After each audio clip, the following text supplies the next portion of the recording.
start this evening. Diane, can you just let us know what public officials are in attendance? Yes, sir. Mayor Kathy Cavazzaro Perry. Good evening. Safety Service Director Barb Sylvester. Present. Auditor Jane Ferraro. Chief Deputy Auditor Stephanie Myers. Present. Law Director Justin Richard. Chief Counsel Bill Bartos. Present. Economic Development Director David Malin. Present.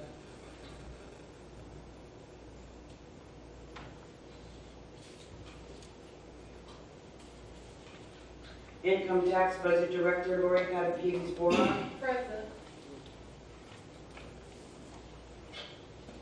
Is there anyone present from administration? Okay, Samantha Walters. Present.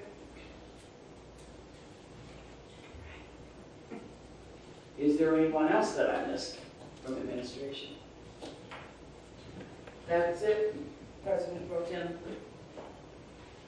Thank you, and let the record show that all members other than Mike Rager are present, and we also have the President of Council present this evening. Community Development. Thank you, Mr. Lewis. Community Development has one new piece of legislation. It is just legislation to enter into agreement with the Stark Regional Planning Commission for the Massillon Housing Department. This is something we do every year. It's my understanding that the contract has not changed from last year to this year. It's the exact same. And Ms. Walters is indicating that we would like emergency language on this to pass this next week in order to not interrupt any assistance to the city. Ms. Walters is here tonight. Do you have any comments you'd like to make to council?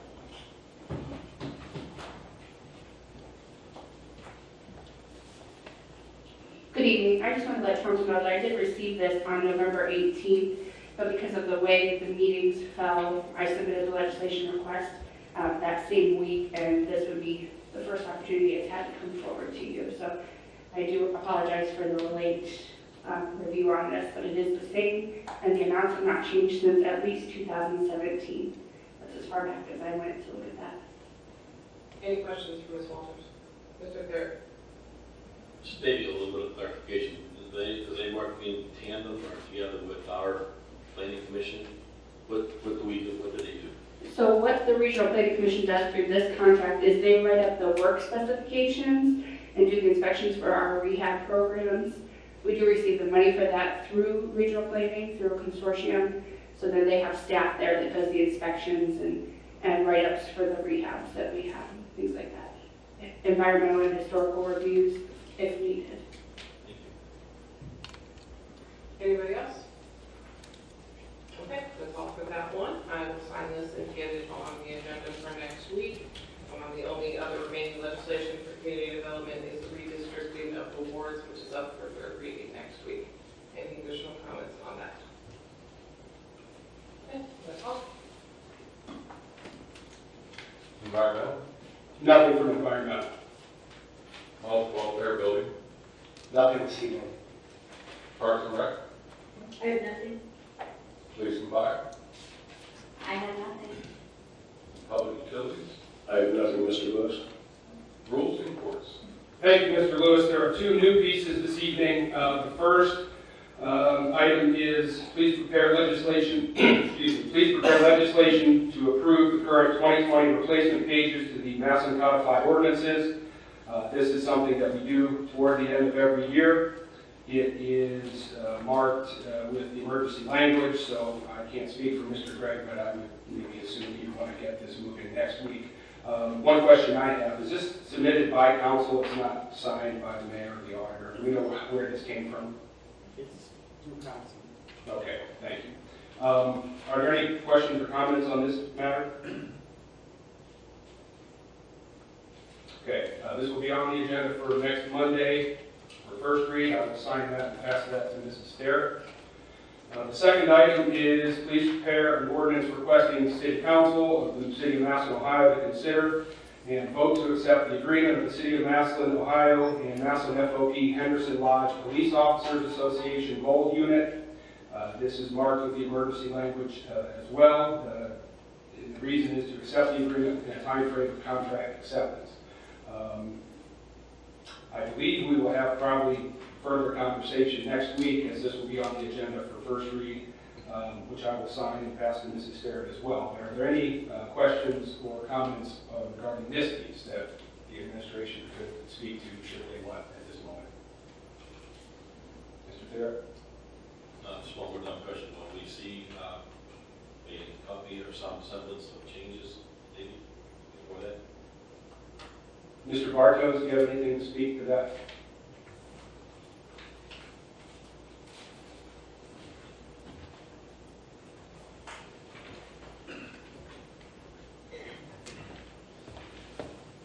Mr. Hernkane, I don't have copies. I believe the safety service director, I think the thought was that there'd be an executive session tonight, but speaking with the president pro tem, the thought was it might be best to have that next week. And so I think the copies were going to be distributed at the executive session.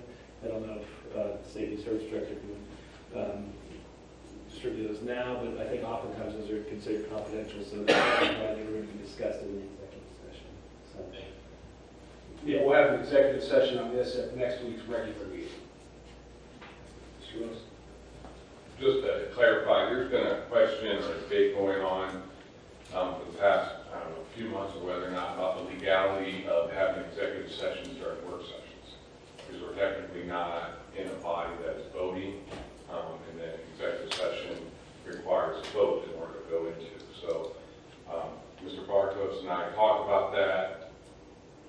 It seems like it can go either way. We thought, given that the nature of this being a contract with our police department and the importance of it, that maybe the safest road would be to go into executive session during the regular session where we know it's absolutely the right way to do it. Does that make sense?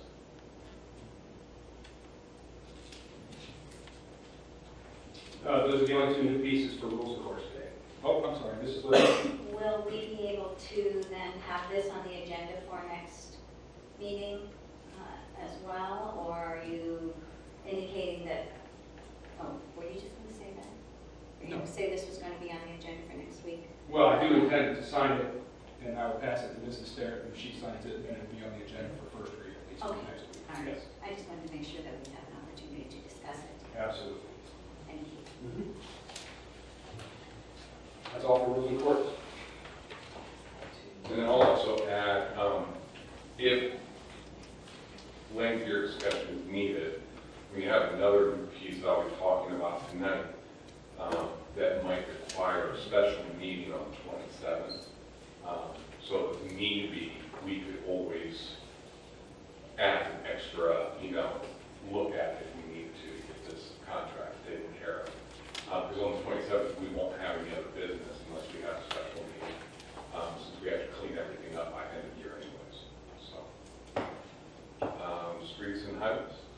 Oh, wait, do you have anything else to discuss, Mr. Herman? No, sir. Street. Nothing new. All right, finance. The first piece of business is we have multiple reductions in the appropriations. This is a common practice that we do every year. We're reducing out all the account items from this year's budget to zero them out so that we can have proper accounting for the end of the funding year. All these dollars do then go back into basically the general fund and become part of the carryover into 2022. So the first one we have is reduced appropriations in the municipal road fund by $42,726.31. Given the similarity of all these, I will just start reading them. Just holler at me if you have a question.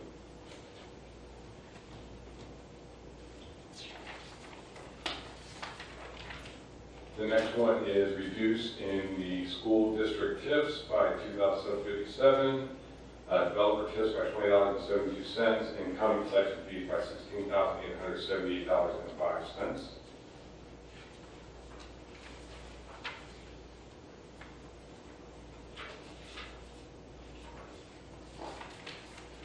Reduced in Mass Museum holding account by $102.87, fees by $5,449.17.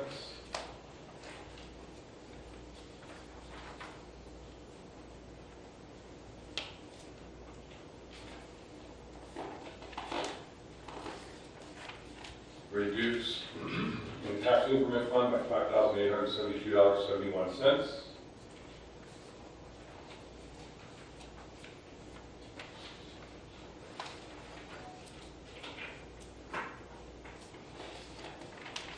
Reduce police pension by $10,442.86.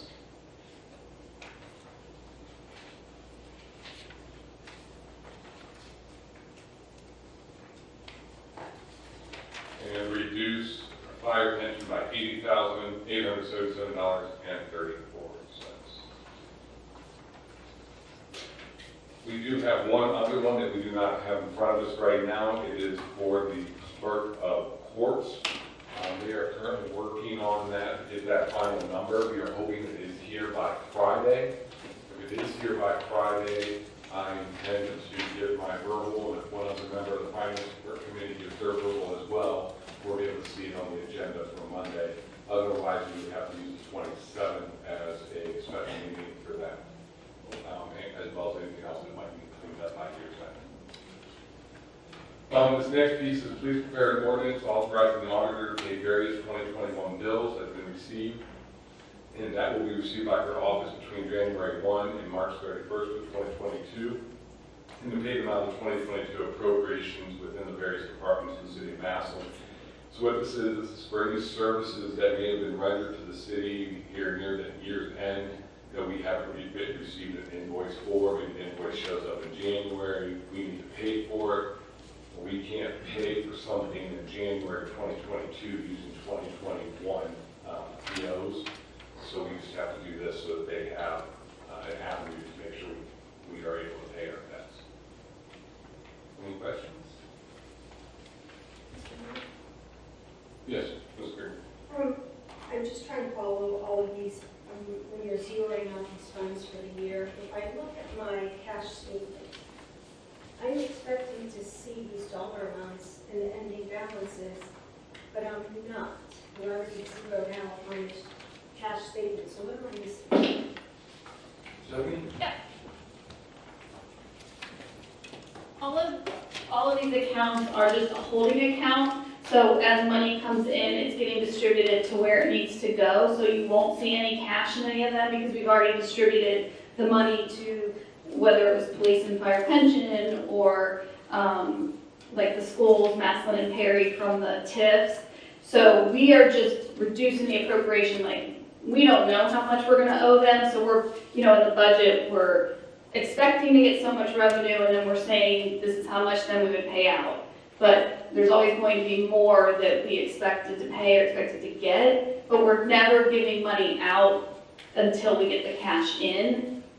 And so I need to reduce my certificate at the end of the year to say my revenue goes down to 0 for all my accounts, and I can't do that because there is no money in these funds, so that's why I have to reduce the appropriation.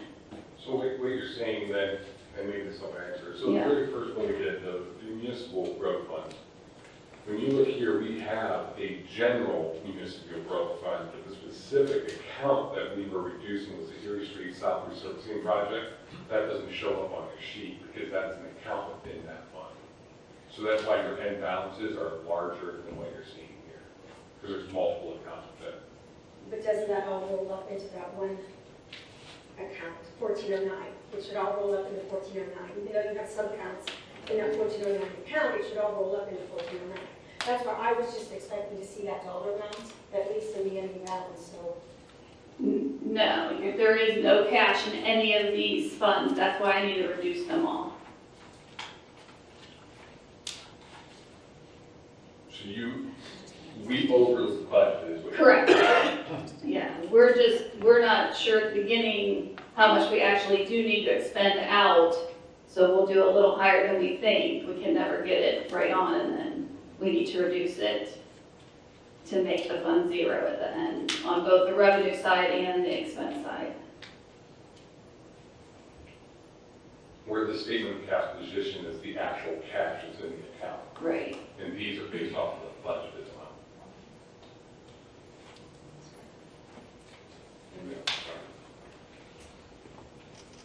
Please prepare a resolution requesting the Stark County Auditor and Stark County Treasurer to advance payment of real estate taxes collected for the city of Massillon for the 2022 fiscal year. Any questions? We do this every year, just asking them to give us the money in advance.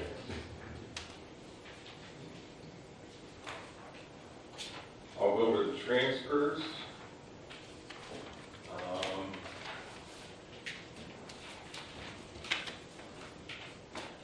First transfer we have is the health department reducing insurance by $1,400, travel seminar by $850.53, rent by $1,496, including the supplies, materials, and postage.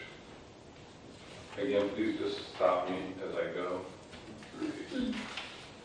Health department again reducing salary by $1,775, placing in the PERS.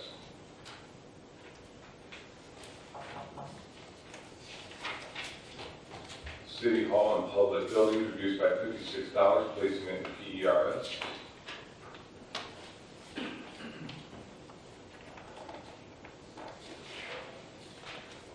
Workers' comp reduction of $45,000, putting in the street lighting services. This is to realign the budget and pay utility invoices through the December 21.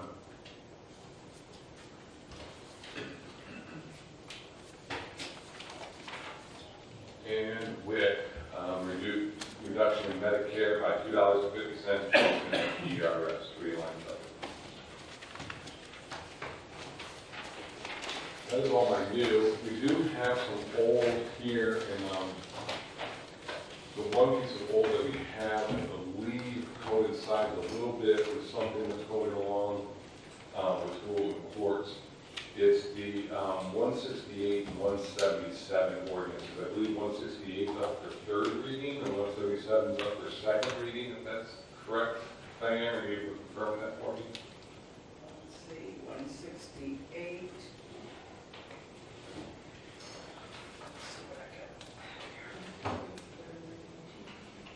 And then 177 will be the second reading, Yes. which means you will see 168 before we see 177. So 168 went back to first reading because it was amended. we did amend it. Yes. So so it went back to first reading last week, so it's the second reading. Right. So when we write the agenda up, can we make sure that we do 168 prior to 177, even though they're both the second reading? Correct. And there's another one we have to do like that also. The one about the class titles for the workforce grant. That has to come before the finance piece. The rules of course version of it has to come, so if we have two, okay. Correct. Yeah.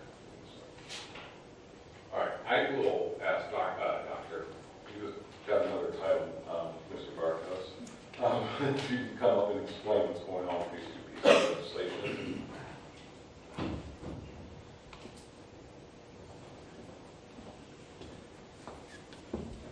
We're talking about 168, 177? Correct. Okay, yeah. They have similar exhibits, and they both contain the miscellaneous schedule, but they conflict in that the one exhibit contains the additional positions that are being proposed for the under the health department, and the other one does not. And so they'll just need to be consistent in that, if both ordinances pass, you'll want both exhibits to be the same. Or whatever action council takes, you want to make sure that the exhibits reflect that action. So it just happened to be the way that the exhibits were submitted. That's how things came out, because of the fact that the one ordinance, I believe the one ordinance hadn't passed yet, and so the general salaries and wage schedules ordinance was submitted without it included. That's not to presume that it would pass council. That's my assumption, but I think it's a fair assumption. Any questions?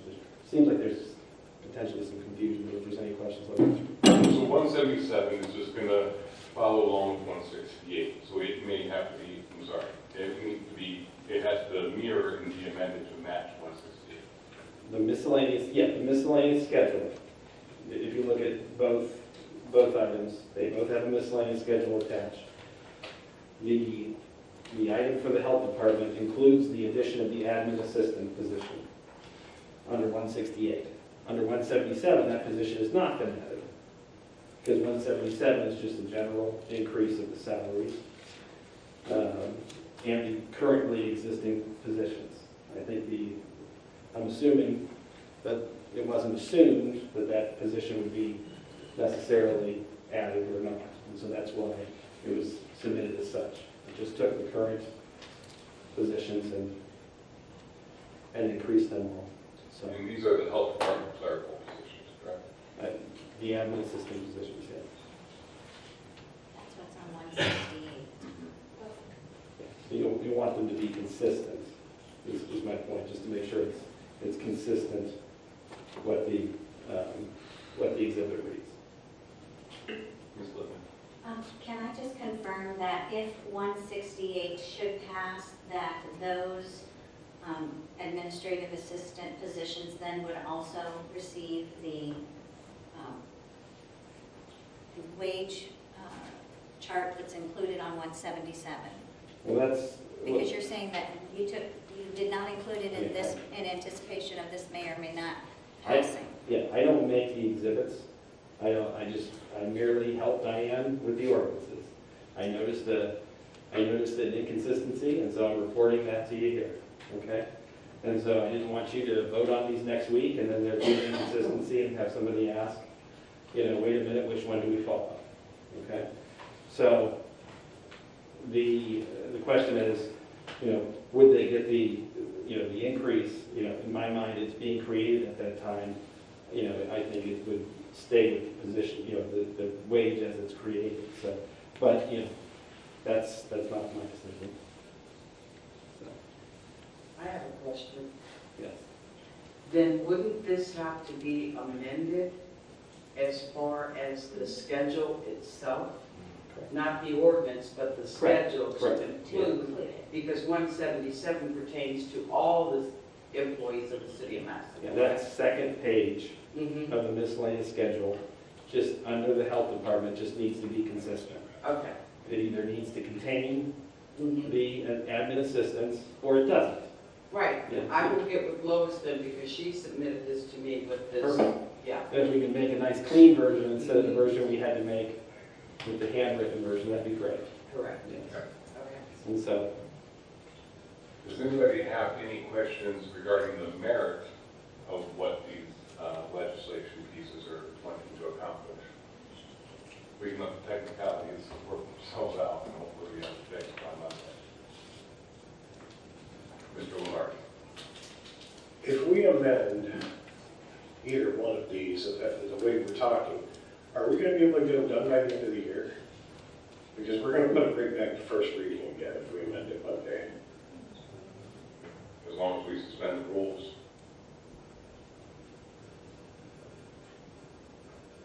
Can we suspend the rules that night after the amendment? Okay.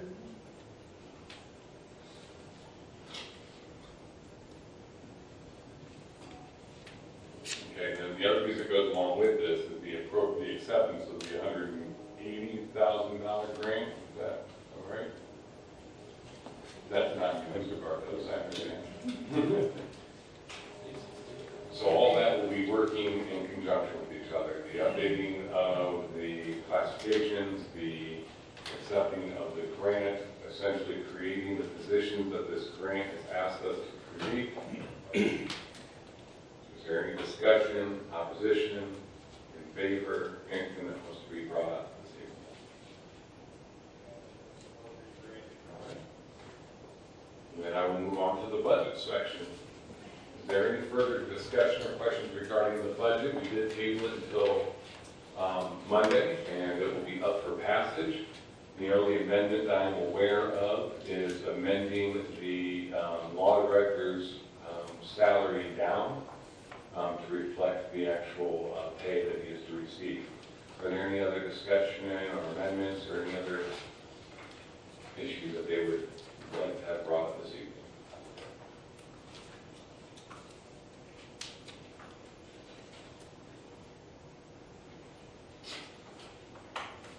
All right. Well, then we'll bring it forward.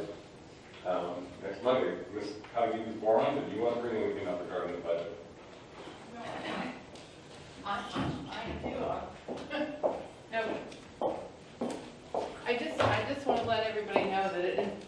does come up next Monday, but again, I'm always available, so if you have any questions before then, please either give me a call or send me an email.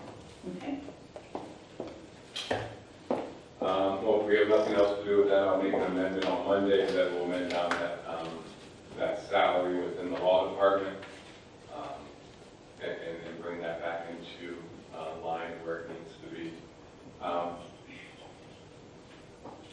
All right, the only other thing we have then is we did just receive this evening the letter from OHM, essentially stating they are resigning as our city engineer, effective December 31st, 2021.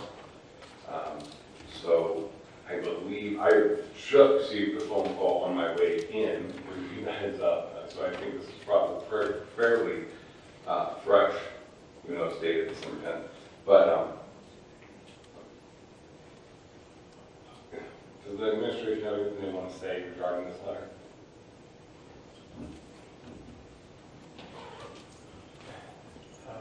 Mr. Lewis, Council, we received this on Friday after discussions with Dave Park and OHM. They felt it was in the best interest of the city and OHM. I will say that we do have that one piece of legislation that's coming up for third reading that specifically references, I believe, OHM's contract. We're probably just going to, I don't know what we're going to want to do with that, but obviously if OHM resigns, then that legislation has essentially been taken care of through another avenue. So it'll be a worthy conversation that maybe can be had that evening. Any other discussion this evening? Mr. Lewis, can I just say that on behalf of OHM, they've been our contract engineer for 5 years now.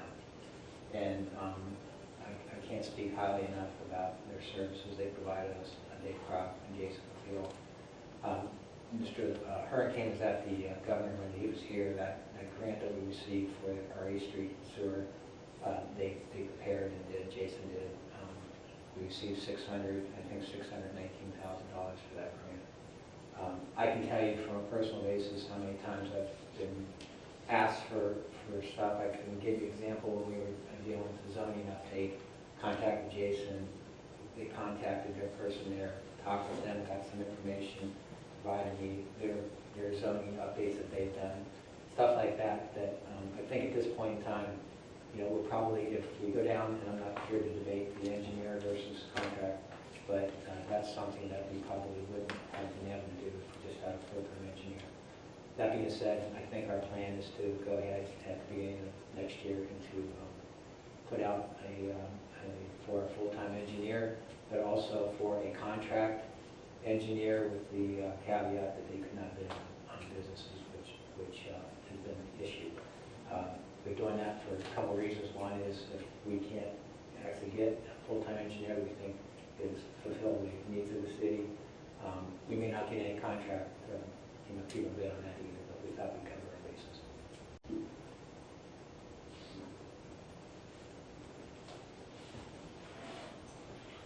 All right, the only other thing, Mr. Bartos, if you can make sure that Mr. Richard is here next Monday, please. If you know, there were some other questions regarding the budget, and I think people might want to ask them before we pass, if that's okay. All right. I'll just restate on the 27th at 7 o'clock, we'll be having our swearing in. Ms. Lippman, are you going to join us? Not putting you on the spot. I'm not sure as of yet. Okay. I may be sworn in at a different time, so I will let you know. All right. You're more than welcome to be there. Thank you.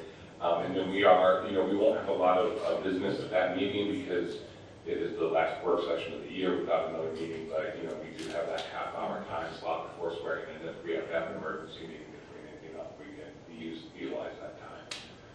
And that swearing in then becomes effective as of January 1, Yeah.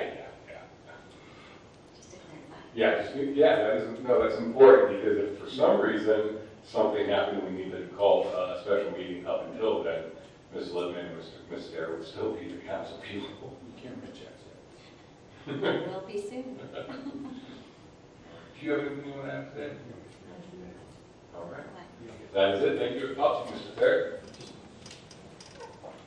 I may just one thing, we have some visiting students here. I just, if you care to, give them a moment to either ask questions or comments, like we do sometimes with our audience. And thank them for coming to meet such a good audience. Sure. Students, you guys have any questions of us?